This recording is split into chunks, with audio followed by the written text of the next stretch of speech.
Halo teman-teman, gue mau cerita tentang pengalaman salah satu teman gue. Namanya Dani. Cerita ini sebenarnya udah lama banget, tapi sampai sekarang masih bikin bulu kuduk gue merinding tiap kali ingat.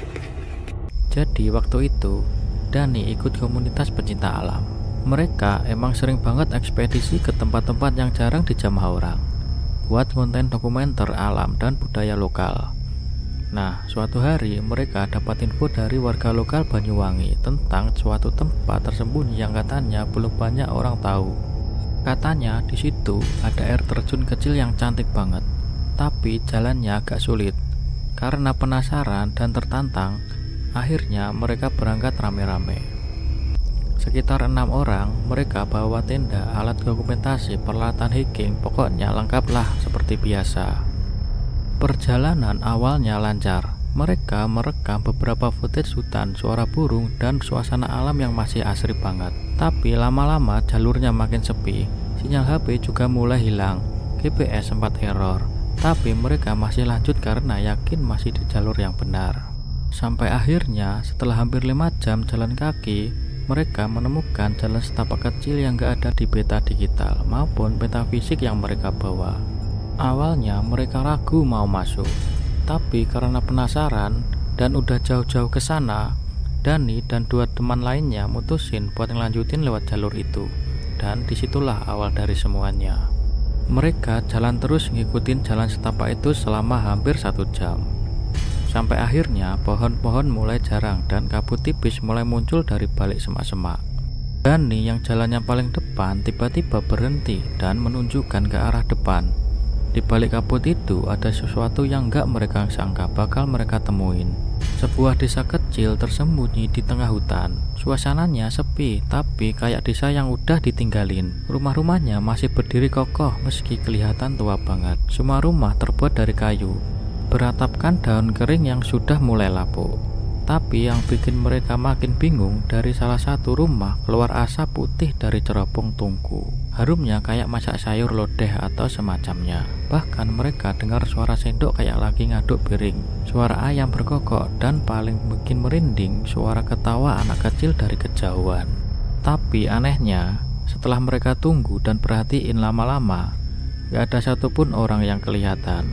Gak ada aktivitas, gak ada yang keluar rumah, gak ada yang lalu lalang. Dani mencoba memanggil dengan pelan, coba siapa tahu ada warga.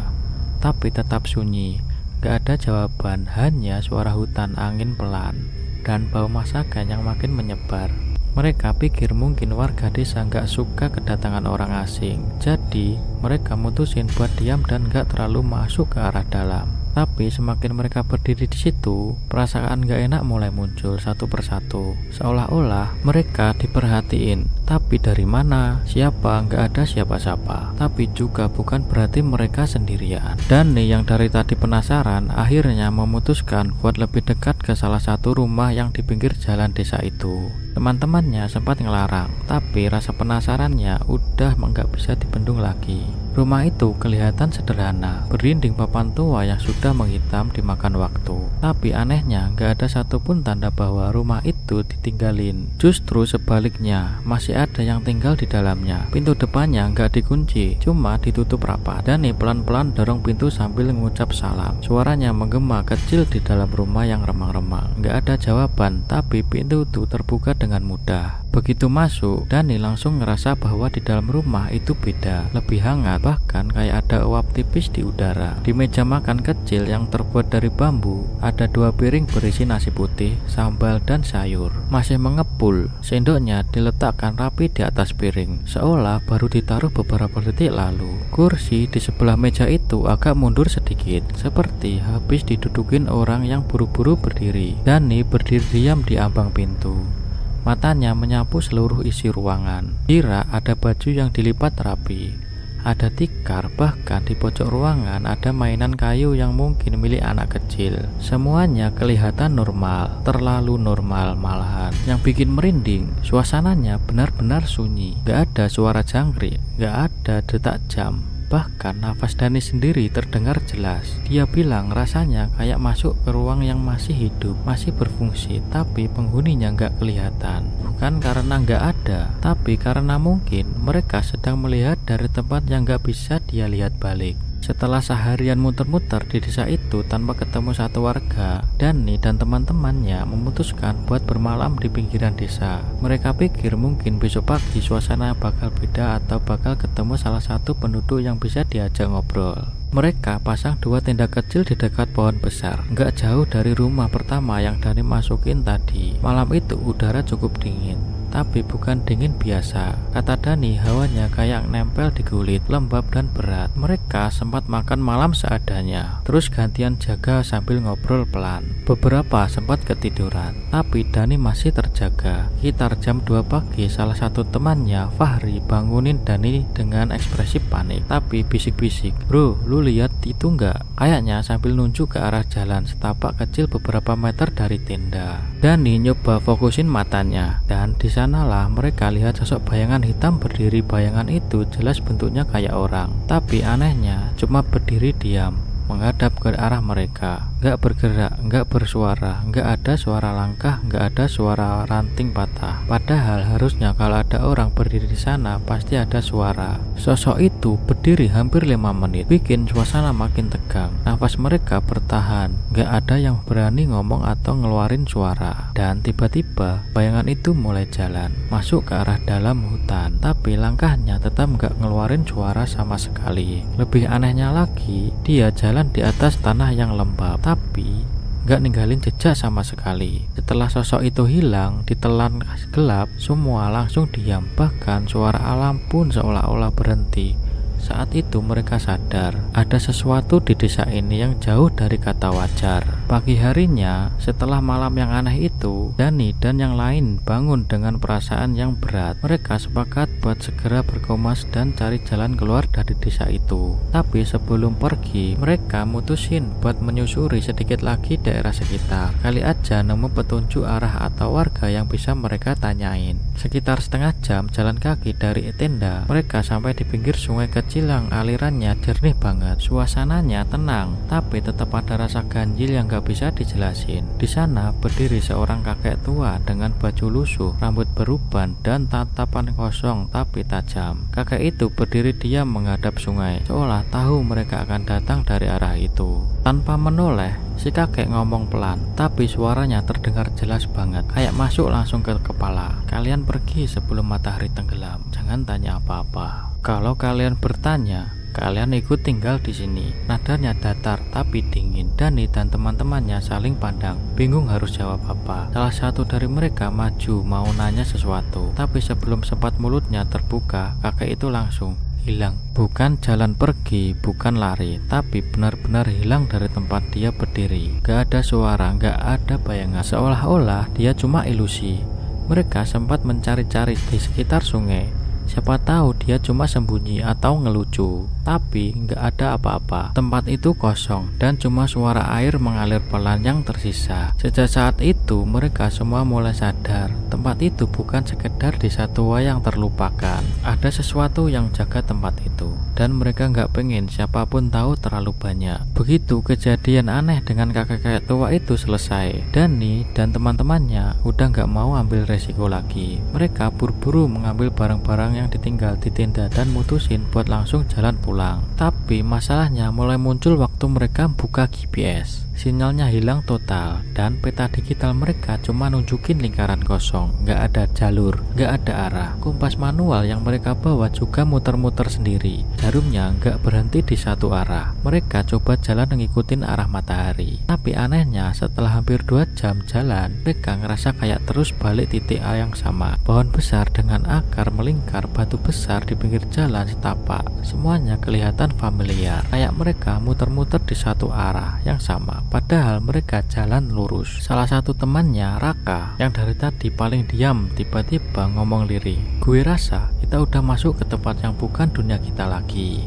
Awalnya Dani pikir itu cuma cara Raka ngungkapin rasa frustasinya. Tapi setelah dipikir-pikir, masuk akal juga. Logika dan arah udah nggak berlaku di tempat ini. Suasana hutan makin lama makin aneh. Warna daun kayak berubah sedikit lebih gelap. Udara jadi lebih berat dan suara alam yang biasanya rame sekarang cuma ada keheningan yang bikin kepala pening. Rasanya kayak tempat itu hidup dan gak ngebolehin mereka keluar. Mereka terus jalan tanpa arah sambil berdoa dalam hati, berharap bisa nemuin celah buat kabur dari desa yang kayaknya bukan bagian dari dunia manusia lagi. Setelah muter-muter tanpa arah dan gak nemuin jalan keluar, Dani dan timnya akhirnya mutusin buat balik ke desa itu lagi. Bukan karena pengen, tapi karena itu satu-satunya tempat yang bisa mereka kenali. Mereka pikir mungkin aja ada petunjuk yang kelewatan atau sesuatu yang bisa bantu mereka keluar dari situ. Saat mereka masuk lagi ke wilayah desa, suasananya masih sama, sepi, tenang, tapi bikin dada sesak. Langkah mereka makin pelan waktu salah satu dari mereka lihat sesuatu di dalam rumah sebelumnya yang kosong. Rumah itu adalah yang Dani masukin di awal, yang ada piring makanan yang masih hangat itu. Tapi sekarang rumah itu nggak ada yang kosong lagi. Dari balik jendela terbuka sedikit, mereka lihat beberapa orang duduk mengelilingi meja makan. Jumlahnya sekitar 6 orang. Bajunya khas pedesaan, sederhana, lusuh tapi rapi. Mereka duduk kaku, menghadap ke tengah meja, tanpa suara. Matanya terbuka, tapi pandangannya kosong. Wajah mereka pucat, nggak ada ekspresi. Tubuh mereka diam, bahkan dada mereka nggak kelihatan bergerak, kayak nggak bernafas. Tapi mereka nggak berubah, nggak kelihatan lemas. Mereka cuma duduk diam seolah sedang menunggu sesuatu. Salah satu teman Dani yang mengintip dari balik pintu berbisik pelan banget, nyaris nggak kedengaran. Mereka masih hidup, tapi bukan di dunia ini. Kalimat itu langsung bikin bulu kuduk berdiri, karena kalau yang mereka lihat itu bukan mayat, tapi juga bukan manusia biasa. Berarti desa ini nyimpen sesuatu yang jauh lebih mengerikan dari yang mereka bayangkan. Dan mungkin mereka mulai terlalu dekat dengan rahasia itu. Waktu mereka berdiri mematung di depan rumah, sesuatu udah makin gak masuk akal. Udara terasa berat dan angin tadinya pelan berubah jadi dingin banget, kayak menyusup sampai ke tulang. Wajah-wajah yang duduk di dalam rumah itu terus menghadap lurus, nggak bergerak, tapi entah kenapa mereka semua ngerasa diperhatiin. Dani udah mau ngajak semua cepat-cepat pergi, tapi Rudi yang dari tadi terlihat gelisah malah mundur beberapa langkah sambil nengok ke arah langit yang mulai gelap. Ia kelihatan ragu, tapi akhirnya buka suara. Suaranya pelan tapi cukup membuat semua terdengar. Apa tempat ini? Dunia lain? Katanya sambil ngelirik ke arah rumah itu. Begitu kalimat itu keluar, semuanya langsung diam. Gak ada yang jawab, tapi udara di sekitar mereka langsung berubah, sunyi banget. Bahkan suara burung pun hilang, kayak semuanya membeku dalam satu momen. Dani mau nyamperin Rudi buat narik dia, tapi dalam sekejap Rudi hilang. Bukan lari, bukan jalan pergi, tapi benar-benar lenyap dari pandangan. Di tempat dia berdiri cuma ada tanah kosong, gak ada suara dan teriakan, gak ada jejak langkah. Semua orang panik nyari di sekitar, manggil-manggil namanya. Tapi yang mereka dengar cuma suara ketawa pelan dari balik pohon besar di pinggir desa. Suara anak kecil pelan, tajam, seolah ngeledek mereka, seolah yang nyari itu percuma.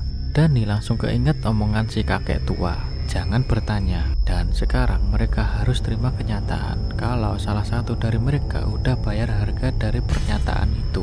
Begitu Rudi menghilang di depan mata mereka, tanpa suara, tanpa jejak, Dani dan dua temannya langsung panik. Gak ada waktu lagi buat mikir logika atau cari penjelasan.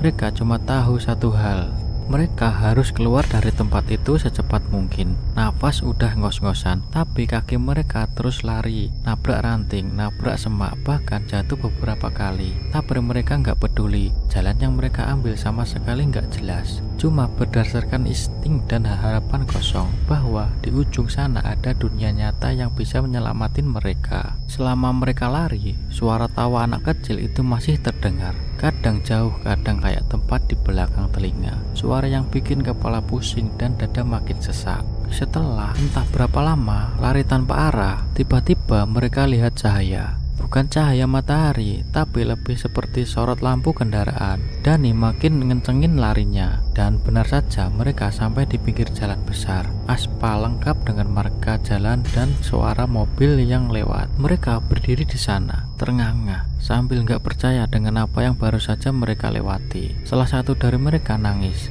yang lain cuma duduk lemas di pinggir jalan. Tapi saat mereka iseng nengok ke belakang, desa itu tuh udah nggak ada satupun pohon yang tadinya mereka lewatin, nggak ada rumah, nggak ada jalan setapak, cuma hutan biasa, lebat, tapi nggak kelihatan menyeramkan, seolah desa itu nggak pernah ada sama sekali. Dani cuma berdiri diam, tahan rasa campur aduk. Tapi satu hal yang pasti, mereka berhasil keluar, dan sejak saat itu mereka bersepakat jangan pernah balik, jangan pernah nyari tahu, dan jangan pernah cerita ke sembarang orang.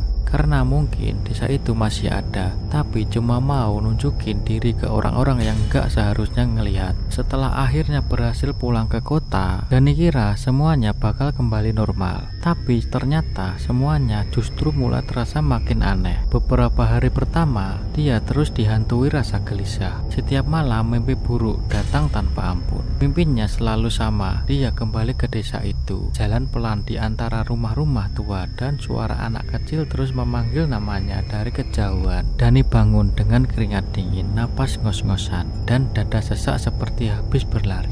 Tapi mimpi itu nggak pernah berhenti. Bahkan ketika dia mencoba tidur siang, suara tawa itu kadang ikut masuk ke mimpinya. Yang paling bikin dia ngerasa makin nggak waras adalah kejadian satu malam ketika ponselnya tiba-tiba menyala sendiri jam 2 pagi. Layarnya gelap, dari satu speaker keluar suara anak kecil, pelan banget tapi jelas. Kamu tahu desa itu masih ada, dan kamu belum selesai di sana. Setelah itu ponselnya langsung mati total, nggak bisa dinyalain sampai pagi. Dani coba cerita ke salah satu temannya yang ikut waktu itu, tapi ternyata dia juga ngalamin hal yang sama. Mereka semua ngerasa kayak ada yang terus ngawasin, seolah desa itu belum ngelepas mereka sepenuhnya. Dan sampai sekarang Rudy belum pernah ditemukan.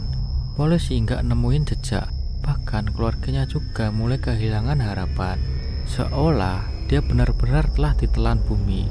Tapi Dani tahu Rudy bukan hilang, dia tertinggal di tempat itu. Desa itu yang seolah nggak pernah ada, tapi terus memanggil mereka kembali.